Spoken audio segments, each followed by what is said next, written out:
dudes, how'd you like that new intro? That thing's pretty cool, right? I've got an outro as well. I just haven't figured out how to put the little embedded videos in there. But it's something that I can practice with and learn some stuff about. Obviously, uploading stuff to YouTube is still pretty new to me, so I'm learning little bits as I go. Anyway, talking about the Micro Galaxy Squadron B-wing, I said in my review that I was going to do some modifications to it, probably, and that's what I did. And here we are today with the results of that. So, if I put these two side by side, you can probably see that the wings on this one are a little bit shorter. And if I pull these out, it should be a little bit more apparent that the wings, let me get that one a little bit down. The wings are just a little bit different. They're a little bit shorter because I cut off about, I don't know, 4 or 5 millimeters, something like that. But that, to me, that looks better. That is proportionally, like, it's amazing how taking off just a little bit of excess makes it look that much better. And now those laser cannon, or sorry, the ion cannons sync right up with that little embedded slot right there. Like, it lines up exactly where it needs to. And you can see both of them line up perfectly. It took a little while to do that. Not quite as long. Basically what I did was I used a Zona saw and cut off about that much from each wing, and then I have this little sanding block, which this came with a tool, but I mean, you could use any kind of piece of wood and just glue a piece of sandpaper to it. And I kept sanding down until I had it about where I wanted it. And I found out also that any kind of cement, like plastic cement, works with this stuff. Now, it's not going to work with the rubbery plastic. It's not going to work with that. I think it would probably melt that a little too much. But with the harder plastic, it works fine. So I was able to reattach and cement in place the ion cannon to the wing. And at this point, like, I can open and close it from that cannon. It's not going to break off. I didn't have to super glue it. I didn't have to add any like rod reinforcement, brass rod reinforcement, or anything like that. I was kind of afraid I might have had to do that, but didn't have to. And I mean, as you can see, let me move this junk out of the way here. I honestly think that just looks so much better. That proportion, it really adds just, I don't know, it just looks better. It just looks better. And again, you're comparing it to this, where the wings are just a little too long. And you can kind of see from those two exactly where everything lines up. I mean, I didn't cut too much off, but it's just enough that it makes a difference. Now, the other thing that I mentioned was that this little piece on the bottom here, it's warped. It's like, my phone going off. I thought that this was them installing it incorrectly, but when I cut that off, and I used a little chisel to do it, when I cut it off, I could not see a part where it like slotted in or glued in or something like that. So I cut it off, I sanded it down, and I glued it back on as straight as I could. It's not perfect. Anytime that you slice through that rubbery plastic, it turns white really quickly. And of course, you have to be careful, because if you cut too fast or too hard, you're going to slip and cut your finger off. But it works. For what I wanted it to do, it works.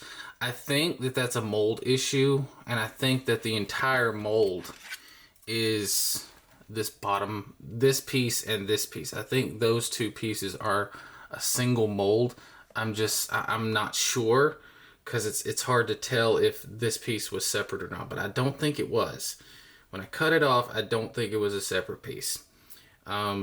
Which that means that they messed up in the mold making process of it instead of the assembly process, which I thought that was just an assembly issue, but it's not. Now the other thing is that I talked about, if you remove the screw, there's one screw from right in there, that you can actually make the cockpit come off.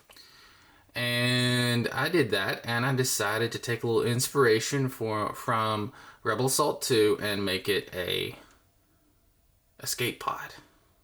So all I did was I added some thrusters in there, some little greeblie details and stuff like that. The coolest thing about this is that you don't need the screw to hold this in place. It pops right in. It still has a bit of resistance. Now it doesn't have the clickiness because I took that, there's a black little piece in there that adds the clicky locking mechanism in there. But I mean, how cool is it to have an actual escape pod, just like Rebel Assault 2? Now you've got this piece that sticks out, yes, and I think that the back piece bites more on the outer edge, like that's where it mainly attaches to. So you can't really remove this, as far as I can tell. I haven't fully tested that yet. I mean, I could slice that off and see if it still works. But for everything else, it works fine. And that is a little hard to get out. So you've also got these little knobs and things to deal with. You could cut out part of that, I believe, and have even longer, zoom in a little bit there, have even longer thrusters if you wanted to, and it would work, because as long as you removed that excess plastic around there, it would be fine, because again, I think it's connecting mostly to that outer edge, but I'm not 100% sure. I didn't want to test that. But again, it fits together just fine. And the way that I glued these engines on there, I could still take this canopy apart, or the whole cockpit. I could take the whole cockpit apart. I could take that screw out right there, and the two halves would come apart perfectly. So that gives me a few other options in case I want to paint it. I know I've seen some people paint the cockpit, because I mean, the cockpit has a ton of detail, and it's really, really nicely detailed. So I could come back and do that if I wanted to. But for right now, it's got an escape pod. The wings are shorter where they should be. It looks, proportionally, it looks correct. It looks way better. It's amazing how much that just improves things. And then I fixed that little bitty greeblie detail on the base, which was bugging me.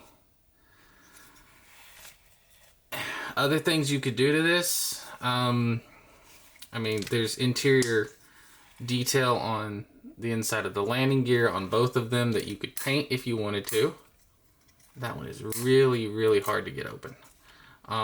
There's all these little details and stuff, and like it could really use a wash, if anything, or you could go in there and like individually paint the pieces if you wanted to. I think that would be kind of cool.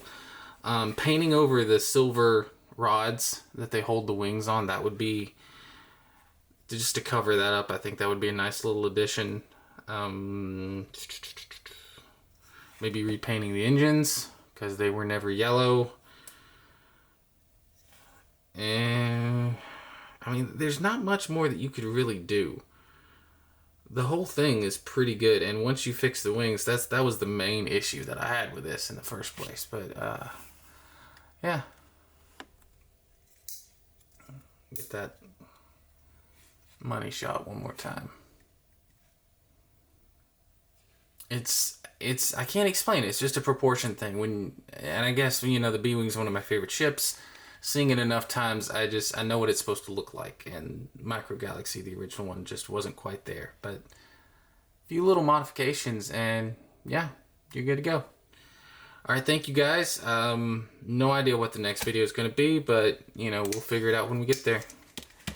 Take care, and happy trails, I guess.